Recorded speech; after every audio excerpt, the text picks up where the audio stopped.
So there I was trying to pick a nice movie, and I wanted a monkey movie, but I didn't want to watch Planet of the Apes. Don't ask me why, I just can't bring myself to do it. And King Kong takes like 10,000 years. I just wasn't having it. I was like, you know what we're gonna try? We're gonna try Mighty Joe Young, because it seems like a nice movie. Tell me why this was nearly as tragic as Harambe. But let me explain. The year, I believe, is 1998. Bill Paxton is freshly off Titanic. I mean, he still has the same haircut he had in Titanic, maybe like an inch or two longer. And then Charlize Theron sounds and looks like Katherine Heigl, but I was like, that can't be Katherine Heigl because she wasn't old enough to be in this just yet. But no, it was not Katherine Heigl. It was in fact Charlize Theron. So Charlize's mom was a zoologist who I guess specialized in gorillas. They lived in Central Africa. Where exactly is yet to be determined. Somebody referenced Botswana, but I don't know if that was specifically where they were. It looks like Kenya to me, which, like, fun fact, Kenya is like in my top 3 places to visit one day.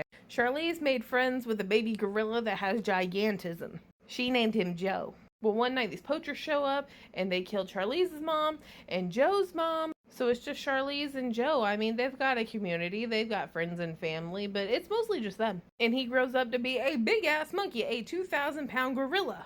Which a gorilla is not technically a monkey, it's an ape, but whatever.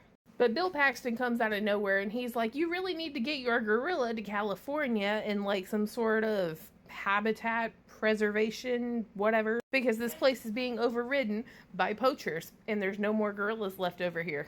And she doesn't want to really do it, but it's for Joe's safety. So they go to California, and the dude who made the preservation did not realize how big Joe was and just how much damage a 2,000-pound gorilla can do.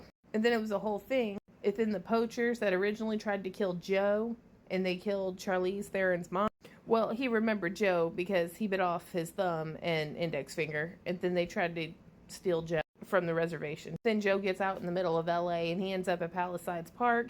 He climbs a Ferris wheel to save this kid, but the Ferris wheel falls over, and so this big ass gorilla falls on cement pavement and you think he's dead. You think he's dead for like a solid 5 minutes. He didn't die, but I was devastated there for a moment. But then they take him home to Africa and he has his own reservation park. And he's okay. He's okay.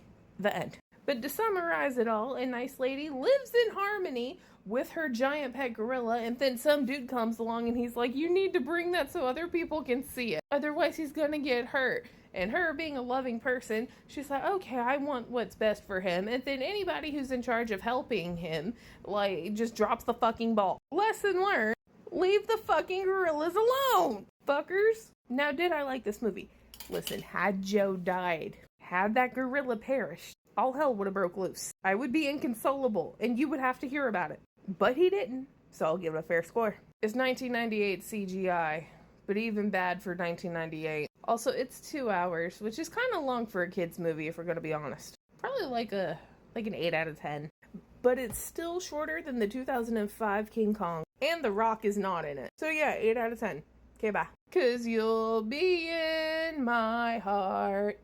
Yes, you'll be in my heart.